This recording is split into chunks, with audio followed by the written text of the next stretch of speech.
अस्सलाम वालेकुम, welcome to my YouTube channel the dish one. उम्मीद है आप सब लोग खैरियत से होंगे जी। तो मैं जो बना रही हूँ आज डिश है शलजम गोश्त। तो जिसके लिए मैंने गोश्त ले लिया है, और आप चाहें तो हड्डी वाला भी ले सकते हैं, बड़ा गोश्त है ये, ठीक है। और टमाटर हैं, प्याज है मेरे पास, 2 बड़े टमाटर हैं, 2 ही बड़े प्याज है मेरे पास, उनको मैंने बारीक काट लिया है। और मिर्चें डाली हैं मैंने, सारे स्पाइसेस डालेंगे, मिर्चें हैं, कुटी हुई मिर्चें हैं, और सब एक एक टेबल स्पून है। और हल्दी है मेरे पास 1 चाय का चम्मच, पिसा धनिया है, डालूँगी मैं 1 पिसा धनिया भी डाल, हल्दी 1 चाय का चम्मच है, और पिसा धनिया है 1 टेबल स्पून, ज़ीरा है पिसा हुआ 1 चाय का चम्मच, और सारे स्पाइसेस डाल के गरम मसाला लूँगी मैं। नमक है मेरे पास 2 खाने के चम्मच हैं, लेकिन आप 2 टेस्ट ले सकते हैं, ठीक है। एक साबुत गरम मसाला मेरे पास सारा है, ज़ीरा इसमें, दालचीनी है, और बड़ी इलायची है, लौंग और हरी मिर्च, काली मिर्च है तो और ये ज़ीरा मैंने और लिया है, ज़ीरा बहुत अच्छा लगता है शलजम में, तो ये मैंने और मज़ीद ऐड किया है, ठीक है। तो ये सारे स्पाइसेस है मेरे पास। अब पिसा धनिया है मेरे पास, वो डालूँगी मैं। तो ये आ गया पिसा धनिया। अब मैं गोश्त को पानी में डालूँगी। पानी अपने हिसाब से ले लीजिएगा जिसमें गोश्त गल जाए। आप चाहे तो कुकर में भी बना सकते हैं। और सारे स्पाइसेस, टमाटर, प्याज, ये सब इसमें डाल देंगे। और इसको मैंने नीचे चूल्हा जला दिया है सब चीज़ें डाल के। और फिर इसमें मैं अदरक लहसुन डालूँगी, अदरक लहसुन के 2 खाने के चम्मच डाल दूँगी। और फिर इसको कवर करके जब तक गोश्त गल नहीं जाएगा पकाएंगे, फिर हम इसे भूनेंगे अच्छा सा, ठीक है। अब बस इसको कवर कर देंगे और इसको पकाएंगे। तो अब मैं शलजम दिखा देती हूँ आपको। शलजम है मेरे पास 1 किलो के करीब। इनको मैं छीलूँगी और फिर कटिंग कर लूँगी।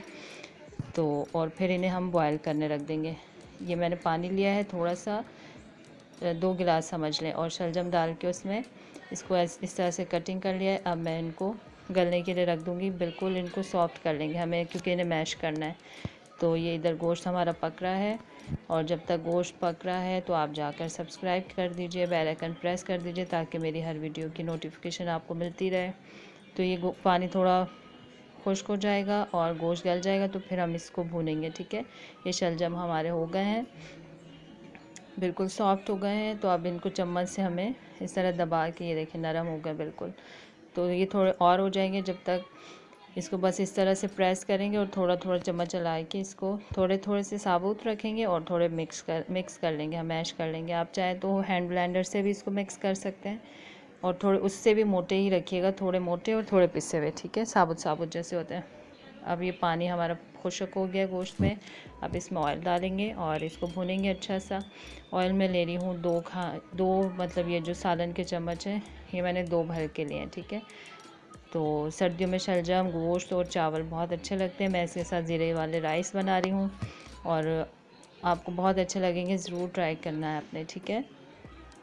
बस ये हमारे पास अच्छा सा भुन गया है। अब इसको भुनने के बाद शलजम भी मेरे पीस गए हैं, ये देखें बिल्कुल मसाला मिक्स हो गया है। आज मैंने मसाला बिल्कुल नहीं पीसा था, इसी तरह ही डाला था गोश्त के साथ। ये शलजम भी हमारे हो गए हैं, बिल्कुल ऐसे मैश कर लिया मैंने। थोड़े साबुत रखे हैं कि पीसेस मज़े के लगते हैं। अब मैं इसके अंदर शिफ्ट कर दूँगी गोश्त के अंदर शलजम को, और इसको फिर थोड़ा सा हम भूनेंगे अच्छा सा, ठीक है। सारे डाल दीजिएगा अच्छे से, इसको अच्छा सा भूनेंगे।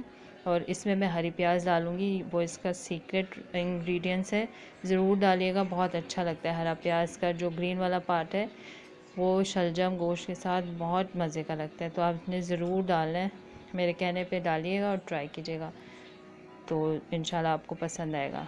तो इस तरह हम भून के, अब ये गुड़ का पीस है मेरे पास, वो इसमें डालूँगी, थोड़ा सा लिया बस, ये आपके सामने। उससे जो बिटर सा टेस्ट होता है इसका शलजम का, वो ये कि बैलेंस हो जाता है गुड़ डालने से।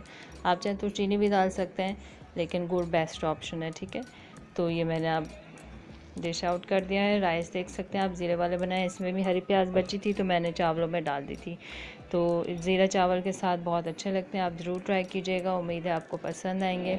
और कमेंट्स में ज़रूर बताइएगा आपको शलजम गोश्त कैसे लगे। तो दुआ में याद रखिएगा।